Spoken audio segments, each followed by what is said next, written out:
لیلۃ القدر اپنے دامن میں اتنی رحمتیں رکھتی ہیں کہ اس امت کے سارے گناہ گاروں کی بخشش کے لیے کافی ہے۔ اس رات میں روح الامی اترتے ہیں فرشتوں کے جلو میں، جھرمٹ میں، اور اہل ایمان جو قیام میں ہوتے ہیں، قعود میں ہوتے ہیں، ذکر الہی میں ہوتے ہیں، ان سے مصافحہ کرتے ہیں۔ یہ رات کون سی ہے؟ ترکی خیمے میں چٹائی ایک سمت کر کے سر انور حضور نے باہر نکالا اور فرمایا کہ لیلۃ القدر کو آخری عشرے میں تلاش کرو۔ اور ایک روایت کے لفظ یہ ہیں کہ آخری عشرے کی تاک راتوں میں تلاش کرو۔ وہ تاک رات کون سی ہے؟ اس کو مخفی رکھا گیا۔ حضرت ابی بن قعب رضی اللہ تعالی عنہ صحابی رسول ہیں، فرماتے ہیں میں قسم کھاتا ہوں کہ وہ رات 27ویں شب ہے۔ حضرت بایزید بسطامی علیہ رحمہ فرماتے ہیں مجھے زندگی میں یہ رات 2 بار ملی ہے اور دونوں بار 27ویں شب ہی تھی۔ تو ہم اللہ کی بارگاہ میں امید کا دامن پھیلائے ہیں کہ یہی شب ہو اور اس کے دامن سے پھوٹتی ضیائیں ہمارے اندر کے اندھیروں کو ختم کرنے کا ذریعہ بنے۔ یہ راتیں آتی ہیں اور چلی جاتی ہیں، اور ایک وقت آئے گا کہ یہ راتیں آئیں گی اور ہم نہیں ہوں گے۔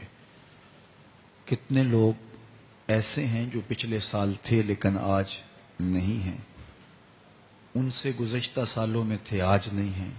تو یہ جو میسر راتیں ہیں ان کے دامن سے پھوٹتی ضیائیں ہمیں اپنے اندر سمو لینی چاہیے کہ ہم دنیا پہ نہ بھی ہوں گے تو یہاں سے جو ہم نے نور لیا ہوگا وہ قبر میں بھی چراغاں کرے۔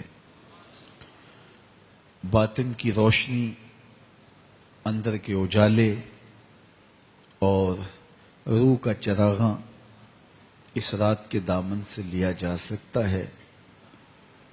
حضور علیہ السلام رمضان المبارک کے آخری عشرے میں کثرت کے ساتھ عبادت کرتے تھے۔ حضرت سیدہ عائشہ رضی اللہ تعالی عنہا فرماتی ہیں کہ حضور کمر بستہ ہو جاتے اور اپنا تہ بند کس کے باندھ لیتے، خود بھی جاگتے اور اہل خانہ کو بھی بیدار رکھتے۔ یہ ایک رات 1000 مہینے کی عبادتوں سے افضل، بہتر اور بھاری ہے۔ تو اس امت کو جب اتنا نوازا گیا ہے کہ ایک ایک رات اتنی برکتوں کی حامل عطا ہوئی ہے، تو پھر ہمیں بہت زیادہ کوشش کر کے برکتیں سمیٹ لینی چاہیے تاکہ جب ہم اس دنیا سے جائیں تو ہمارے پاس ایک بہت بڑا روشنیوں کا ذخیرہ ہو جو ہماری قبر میں بھی چراغاں کرے، حشر میں بھی روشنی دے، اور ہمیں کہیں بھی اندھیروں کا سامنا نہ کرنا پڑے، چونکہ روشنیاں تو ہم نے یہاں سے لے کے جانی ہیں۔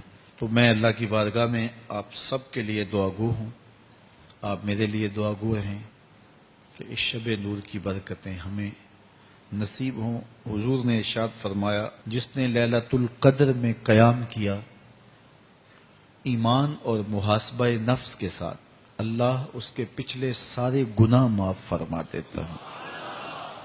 ام المومنین سیدہ عائشہ رضی اللہ تعالی عنہ فرماتی ہیں کہ میں نے عرض کی اے اللہ کے محبوب صلی اللہ علیہ وسلم، اگر میں لیلۃ القدر کو پا لوں تو مجھے پھر کیا دعا مانگنا چاہیے؟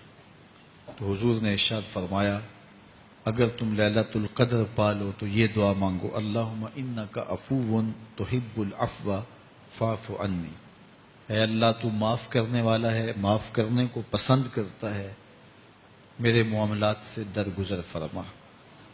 تو اللہ تعالیٰ اس رات کی برکتوں سے ہمیں اپنی پناہ میں، امان میں، حفاظتوں کے حصار میں رکھے۔